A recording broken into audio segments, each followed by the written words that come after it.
충남을 가장 잘 아는 뉴스, 헬로티비 뉴스 충남입니다. 청양의 마을 집단 감염이 다른 지역으로 확산하고 있는 모습입니다. 8일 오전 홍성에서는 30번째 코로나19 확진자가 발생했는데요.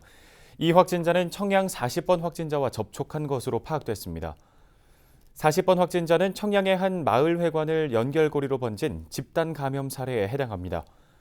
홍성군은 30번 확진자에 대한 이동 경로를 조사하고 추가 접촉자 파악에 나서고 있습니다. 주민 11명이 한꺼번에 집단 감염된 청양군 남양면의 한 마을에서 8일 오전 1명이 추가로 확진됐습니다. 이 확진자는 지난 7일 확진된 청양 35번 확진자의 접촉자로 다른 주민 172명과 함께 청양군 보건의료원에서 코로나19 검사를 받은 결과 양성 판정을 받았습니다. 나머지 주민 171명은 음성으로 나왔습니다.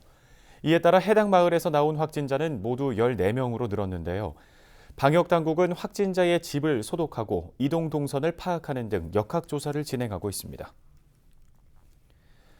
당진과 서산 일대에서 수상 레저 사업 등록 없이 사람들에게 잠수 장비를 빌려주며 수산물 불법 포획을 방치한 업자가 해경에 적발됐습니다.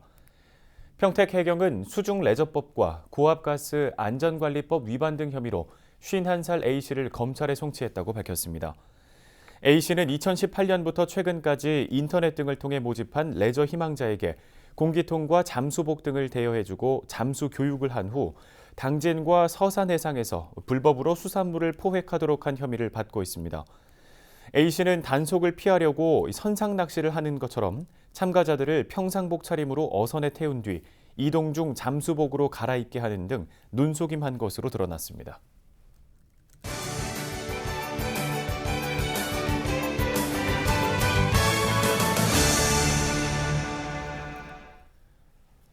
이어서 우리 지역 지자체의 소식을 가장 빠르게 전해드리는 오늘의 정보 시간입니다. 오늘은 홍성군의 소식을 준비했는데요. 홍성군이 환경오염 방지와 친환경 축산을 위한 가축 분뇨 에너지화 시설을 설치하고 내년부터 본격적인 운영에 들어갑니다. 홍성군 축산과 방정민 주무관과 전화 연결해서 내용 들어봅니다. 주무관님 안녕하십니까? 안녕하세요. 홍성군 축산과 방정민입니다. 네, 이 홍성군이 가축 분뇨 에너지화 시설을 설치했다고 하죠. 자세히 소개를 좀 해주시죠. 네, 가축 분뇨 처리 문제 해소와 친환경 에너지 발굴이라는 두 마리 토끼 잡기에 본격적으로 나섰는데요. 지난 5일 가축 분뇨 에너지화 시설의 준공식을 소규모로 진행하였고 2021년부터 본격적인 운영에 들어갑니다. 2018년 농식품부 지원 가축분뇨 공동 자원화 사업에 선정되면서 사업을 추진하게 되었고 사업비 약 98억 원을 투입하여 결성면, 금곡리, 원천마을 일원에 에너지화 시설을 설치했습니다. 네, 두 마리 토끼를 잡는 시설이라고 말씀을 해주셨는데요. 구체적으로 어떤 시설인지도 궁금합니다. 이번에 설치된 에너지화 시설은 일일 가축분뇨 110톤을 처리할 수 있는 규모로 가축분뇨를 활용해 바이오가스를 포집하고 발전기를 통해 전기를 생산하는 공정을 거칩니다. 이렇게 생산된 전기는 한전에 판매되고 남은 소화액은 농경지의 양질의 액비로 사용될 예정입니다. 이번 시설은 기존 개방형 분뇨 처리 시설과는 달리 가축 분뇨 반입 단계부터 반출까지 전 공정을 철저하게 밀폐 처리하고 있는 것이 특징입니다. 네, 이 시설 운영을 통해서 어떤 효과를 기대할 수 있을까요? 이번 가축분뇨 에너지화 시설 운영을 통해 가축분뇨 처리 문제 해결과 축산 악취 해소뿐만 아니라 신재생 에너지인 바이오가스 생산으로 인한 부가가치 창출의 효과까지 거둘 수 있을 것으로 기대하고 있습니다. 축산농가의 분뇨 처리 문제 해소와 온실가스 감축을 위해 가축분뇨를 이용한 에너지 생산 시설의 지속적인 확충이 절실하며 이번 시설을 전초기지로 삼아 지속 발전 가능한 축산업을 위한 친환경 축산 정책을 꾸준히 추진해 나가겠습니다. 네, 오늘 도움 말씀 잘 들었습니다. 지금까지 홍성군 축산과 방정민 주무관이었습니다.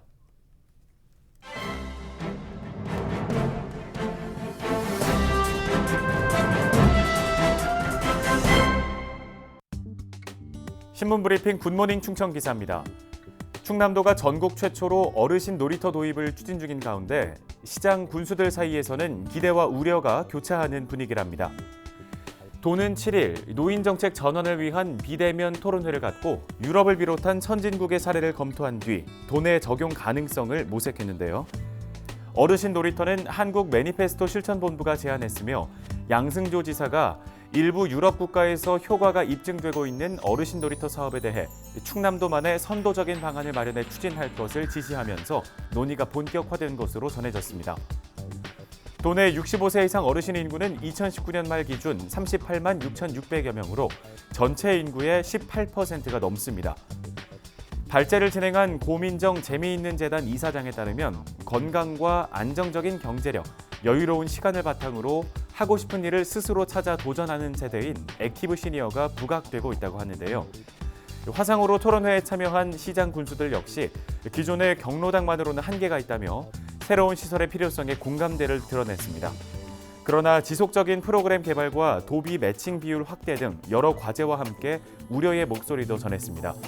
먼저 지난 7월 충남도 시범사업 선정으로 미나리 공원의 어르신 놀이터를 조성 중인 김정섭 공주시장은 도비 2억 원을 포함해 총 5억 원을 확보, 놀이기구 14종을 이미 설치했고 9일에는 시연회를 열 계획이라고 설명했습니다.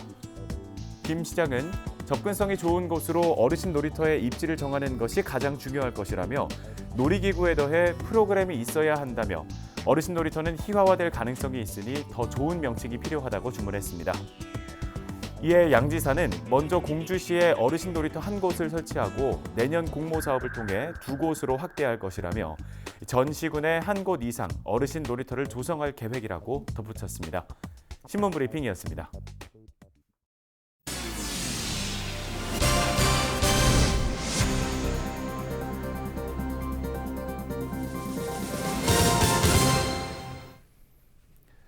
(12월) 들어 기온이 영하로 떨어지는 등 충남 지역에 강추위가 이어지면서 블랙아이스로 인한 사고 우려가 커지고 있습니다.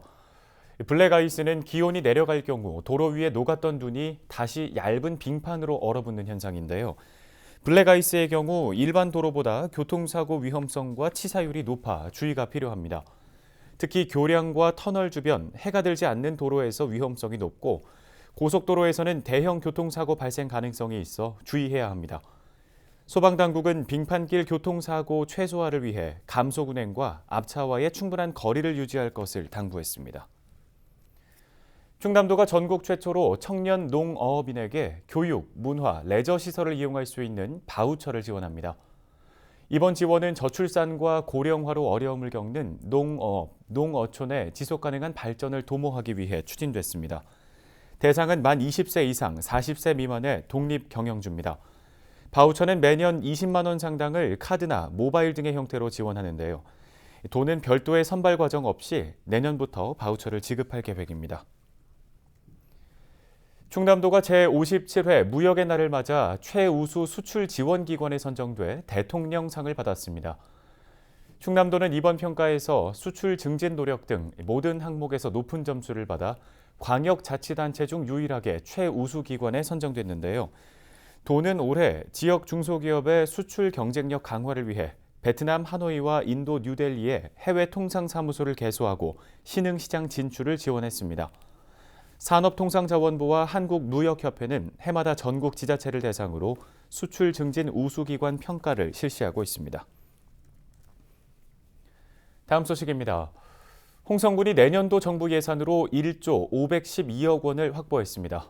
정부 예산과 충남도 예산이 7,810억 원, 자체 예산이 2,700억 원으로 자체 예산의 경우 지난해보다 13%가 증가하면서 역대 최대치를 기록했습니다.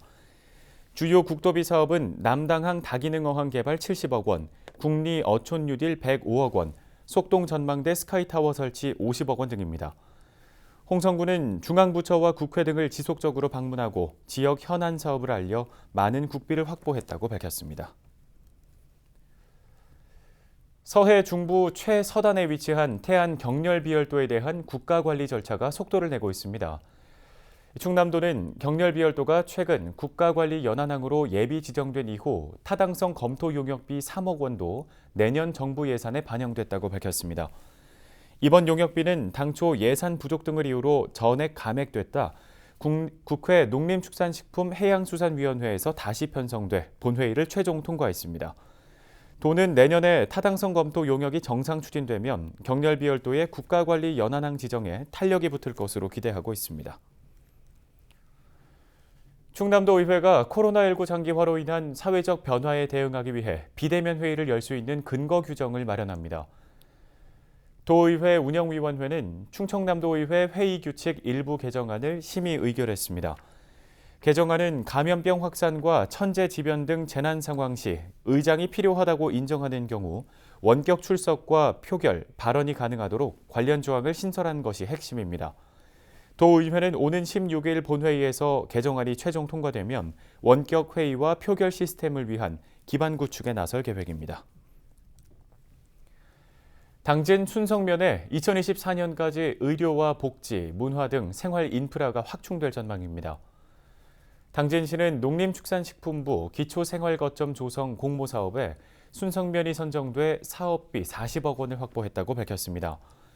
이에 따라 시는 옛 행정복지센터를 활용해 내년부터 2024년까지 지역 특성을 살린 의료와 복지, 문화 인프라 구축에 나섭니다. 또 주민 주도로 사업을 추진하기 위해 구성된 추진위원회 등을 대상으로 역량 강화 교육도 실시할 계획입니다. 당진시 7개 보건기관이 보건의료 서비스 개선 사업비를 확보했습니다. 더불어민주당 어기구 의원은 당진 지역 보건기관에 농어촌 의료 서비스 개선 사업 예산을 확보했다고 밝혔습니다. 이번 사업은 보건복지부가 농어촌 지역의 보건의료 서비스를 강화하기 위해 추진하고 있는데요. 이 확보된 예산은 당진시 보건과 보건지소, 보건진료소 등 당진 지역 7개 보건기관의 보건의료 장비 확충과 시설 보강에 투입될 계획입니다.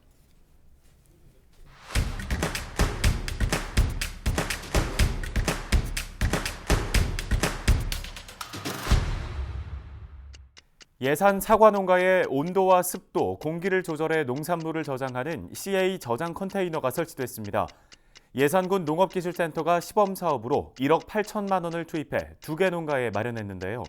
산소의 농도를 2%대로 낮추어 사과가 시드는 것을 막고 자동으로 환기해 오랫동안 고품질 상태로 저장할 수 있습니다.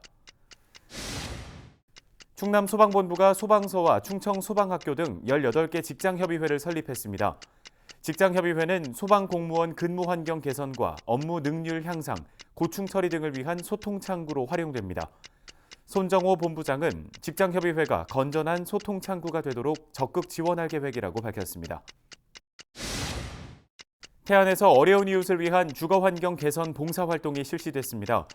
원북 면사무소 직원과 주민 20여 명이 취약계층 가구를 찾은 건데요.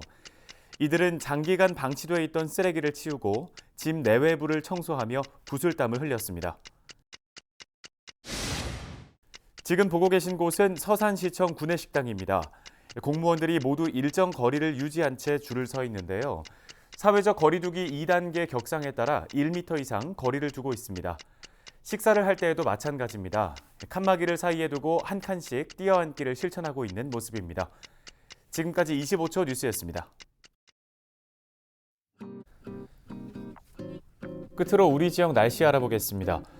수요일 오전 기온 영하 5도에서 출발해 낮 기온은 7도까지 오르겠습니다. 북서쪽에서 찬 공기가 남하하면서 기온이 낮아지고 일교차도 벌어집니다. 건강관리에 유의하시기 바랍니다. 자세한 지역별 날씨 보시죠.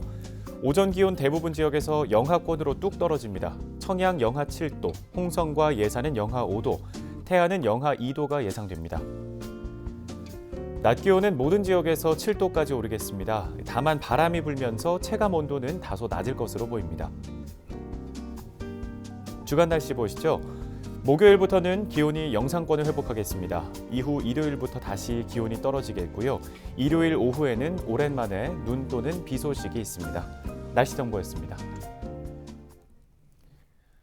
영국이 세계 최초로 공식 승인된 코로나19 백신 접종을 시작했다는 소식이 있었습니다.